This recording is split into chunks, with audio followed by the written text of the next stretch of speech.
Assalamualaikum warahmatullahi wabarakatuh. Hello guys, kembali lagi dengan saya Lala Latifah dengan NIM 13201052.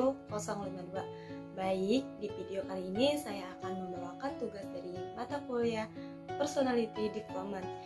Di tugas kali ini saya akan membawakan cerita yang berjudul tentang kisah Putri Tangguh yang saya ambil dari tematik tema 8. Saksikan videonya ya teman-teman. Kisah Putri Tangguh. Putri Tangguh tinggal bersama suami dan ketujuh anaknya di daerah Jambi. Putri Tangguh memiliki sepetak sawah yang ditanami padi. Anehnya, setiap selesai panen, padinya selalu muncul dan siap untuk dipanen kembali. Bahkan, ketujuh lumbung padi Putri Tangguh hampir penuh untuk menampung hasil panennya. Saat panen terakhir, Putri Tangguh mengajak suami dan semua anaknya ke sawah. Mereka memasukkan hasil panennya ke gerobak. Panen sudah selesai, sepertinya persediaan padi kita sudah cukup untuk beberapa bulan, kata Putri si Tangguh. Kemudian mereka mendorong gerobak bersama-sama. Di tengah perjalanan, Putri Tangguh terjatuh karena terpleset. "Aduh!" teriak Putri Tangguh. "Hati-hati Bu, semalam hujan deras, jalannya menjadi licin," kata suami si Putri Tangguh. "Gara-gara hujan, jalannya licin, perjalanan ke rumah masih jauh, bisa-bisa aku terjatuh lagi," gerutu si Putri Tangguh mengambil padi dari gerobaknya. Kemudian padinya ditebar di jalan. Melihat perilaku ibunya, si anak sulung pun bertanya, "Apa yang ibu lakukan? Mengapa ibu membuang padi itu ke jalan?" "Ibu tidak membuang padi ini. Padi ini ibu gunakan sebagai pengganti pasir untuk menebarkan agar jalan tidak licin lagi," jawab Putri Tangguh. "Istriku, bukankah padi itu untuk dimakan? Tidak baik rasanya jika membuang-membuang makanan," nasihat suami Putri Tangguh. Putri Tangguh tidak mengindahkan nasihat suaminya. Bahkan Putri Tangguh membantahnya. "Masa bodoh, bukankah padi kita sudah banyak? Apa kau mau aku terjatuh lagi dan tulangku patah?"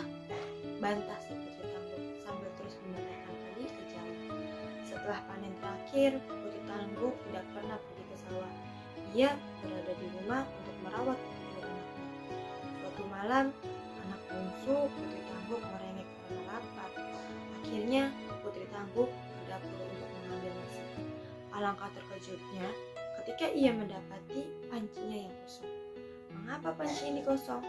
Bukankah tadi masih tersisa sedikit nasi?" tanya si Putri Tangguh. Karena nasi bungsu terus merengek, Putri Tangguh pun memutuskan untuk menanak nasi. Namun, Putri Tangguh kembali terkejut ketika mendapati beras yang ia simpan dalam kalengnya menjadi hilang. "Kemana perginya beras itu? Aku masih ingat banyak beras di sini sebelumnya. Jangan-jangan ada orang yang mencurinya," kata si Putri. Kemudian Putri Tangguh membujuk anak bungsunya untuk tidur. Besok ia berencana untuk menumbuk padi yang disimpan di dalam lumbungnya. Pagi harinya, Putri Tangguh terkejut mendengar teriakan suaminya. "Istriku, istriku, cepat kemari!" teriak suami Putri Tangguh. Putri Tangguh segera berlari menemui suaminya. Ia menghampiri suaminya yang berada di depan pintu lumbung. Ia pun bertanya kepada suaminya. "Ada apa suamiku?" tanya Putri Tangguh dengan cemas. "Aku tidak tahu istriku, lumbung ini sudah kosong saat aku membukanya," jawab suami Putri Tangguh.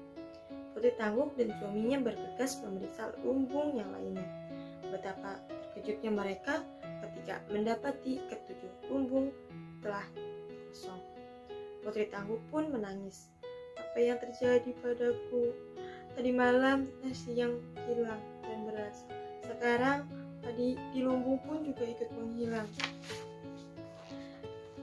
Jangan cemas istriku, bukankah kita masih memiliki sawah? Besok kita pergi ke sawah. Siapa tahu padinya sudah menguning," hibur suami si Putri Tangguh. Keesokan paginya, Putri Tangguh mengikuti suaminya ke sawah dengan cemas.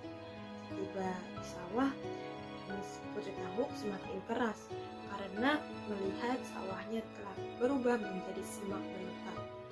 Putri Tangguk menangis seharian, bahkan ia tidak mau pulang dan menunggu di sawahnya hingga tertidur. Dalam mimpinya, Putri Tangguk didatangi segerombolan padi yang dapat berbicara.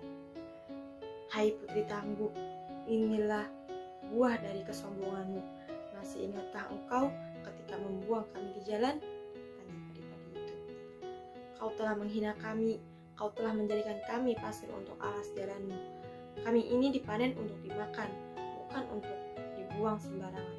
Dengan membuang kami, berarti kamu tidak membutuhkan kami untuk memakanmu," kata padi itu lagi.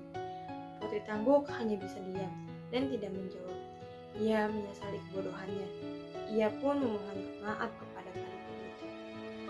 "Tak bisakah kalian memaafkanku? Aku menyesali perbuatanku," kata Putri Tangguk sambil menangis. "Sekarang kau dan keluargamu harus bekerja keras. Bersihkan sawah ini, bajaklah, lalu tanamlah kami kembali. Setelah 3 bulan, barulah kalian dapat memanen kami kembali," jawab padi-padi itu.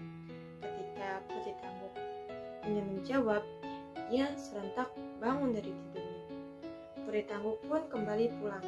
Kemudian ia menceritakan mimpinya kepada suaminya. Keesokan harinya, keluarga Putri Tangguk bergotong royong membersihkan sawah dan menanam padi. Ia dan keluarganya merawat sawah dan menjaga padinya dengan baik. Mereka menunggu dengan sabar hingga padi yang mereka tanam siap dipanen. Putri Tangguk juga berjanji tidak akan menyia-nyiakan sebutir padi pun hasil panen dari sawahnya. Sekian cerita Putri Tangguk. Pesan moral dari kisah ini adalah kita tidak boleh sombong, tidak boleh menyia-nyiakan makanan apalagi sampai membuangnya, harus bisa menghargai segala bentuk yang telah diberikan oleh Allah, dan kita harus pandai-pandai bersyukur, karena ketika kita tidak bisa menghargai dan kita tidak bersyukur, ketika Allah ingin mengambilnya, maka kapanpun akan hilang. Jadi selagi masih ada, kita harus manfaatkan dengan sebaik-baiknya. Sekian video kali ini, saya ucapkan mohon maaf dan terima kasih. Wassalamualaikum warahmatullahi wabarakatuh.